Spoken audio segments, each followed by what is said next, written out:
Good to see you. This is Global News Morning. Yeah, it's that time of year. A lot of people hitting the gardens, and we're going to be talking landscaping and gardening right now with our good friend Matt Lee. And Matt Lee, nothing can really boost the value of a home by very pretty landscaping and gardening.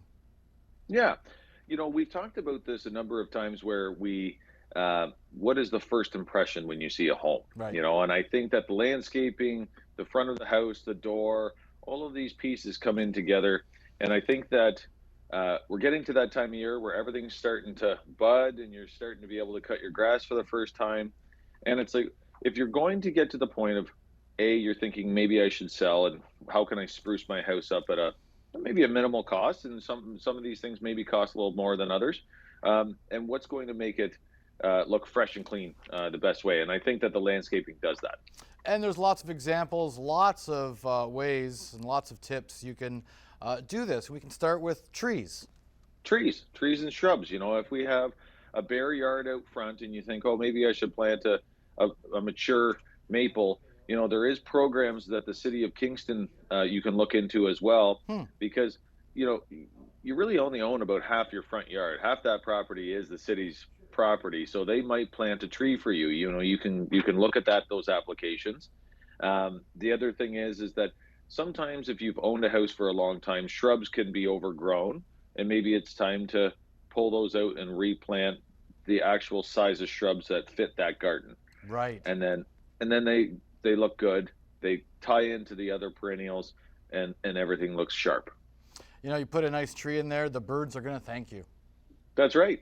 Absolutely. So the sprucing up the walkway as well. Hmm. So if you have an interlocking brick, or if you have concrete and you think maybe I should either spray it down, fill in the sand between the interlocking bricks so that it's actually brought back, cut the edges of the garden along the side of the walkway so that you kind of have that indentation and it shows this crisp, clean look.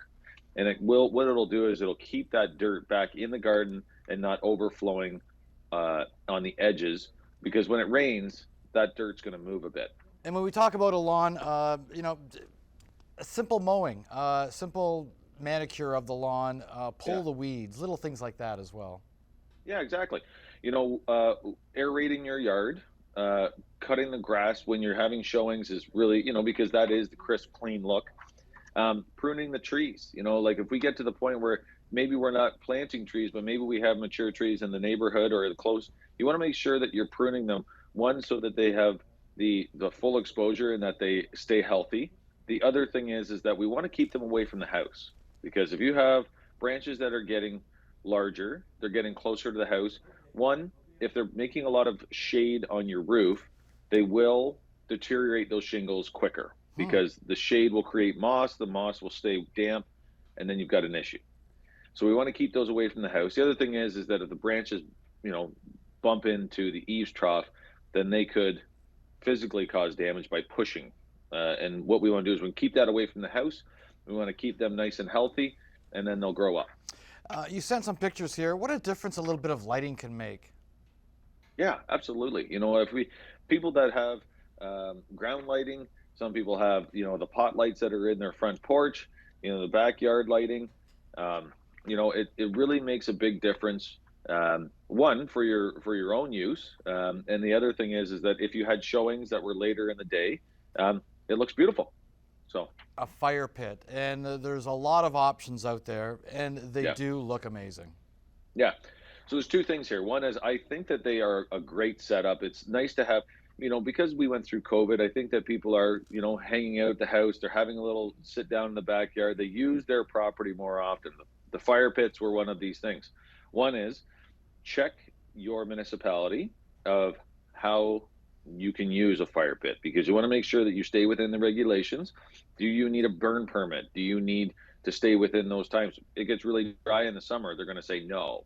But right now, when things are damp and then everything's just green and growing, um, just make sure that you follow the regulations.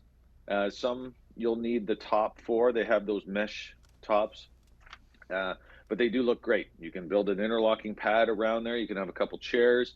It's a nice place to sit out, at 7, 8 o'clock at night. So Yeah, and common sense dictates you don't put one under a tree. Yeah, that's right. You know, we talked about trees earlier. Trees also give a property privacy as well. Yeah, that's right. You know, when everything starts to fill in and it's nice and green in the backyard, it's a great place to hang out. You can have privacy fences on your decks, you can have gazebos as well. It all ties in really nicely in that landscaping. And an irrigation system. Doesn't have to be fancy, it doesn't Irrigation, have to be big. yeah, irrigations start to get into a little more money. You know, that's something that is really nice for the yard because it's you can have them on timers. They can do them at the off-peak hours. You can make sure that you can use them when the regulations come in because we do have those. If for any reason we get into a low water table in the middle of summer, they say either A, you can't use it, B, it's every other day, or maybe it's in the middle of the night. So you have to kind of follow those regulations. Those irrigation systems work great, and they can do that to make the yard look nice, lush green. I love a good water feature. It's nice. You know, they actually have a pretty good setup if you go to different places, Lowe's, Home Depot, Canadian Tire, you know, different landscaping places as well, where you can buy these big tubs and then you set that tub in the ground and then you build your water feature up around it. So it's actually very doable for the person that wants to build that themselves now. And you know, you can put some koi fish in, and depending on how big the pond is, you can get some goldfish. It would look nice. So be able to do that. Go fishing right off your back deck. There you go. Yeah, sure. Have some sushi for lunch. Why not? Yeah. Finally, we're going to Yeah. end up with mulch. Yeah. Mulch is a very inexpensive way to just tie in those gardens. Right. So I think that whether it's in the front or the back, um, over the winter, the color comes out of it. It turns a little white or fades. And if you want your yards to look fresh, I would dump new mulch in and have them ready to go. It's an easy fix, and you can do it yourself. As always, amazing ideas and tips. We thank you so much, Matt Lee. Be well, be safe. We'll talk to you soon. Great. Thank you. Real estate tips brought to you by Matt Lee of Royal LePage.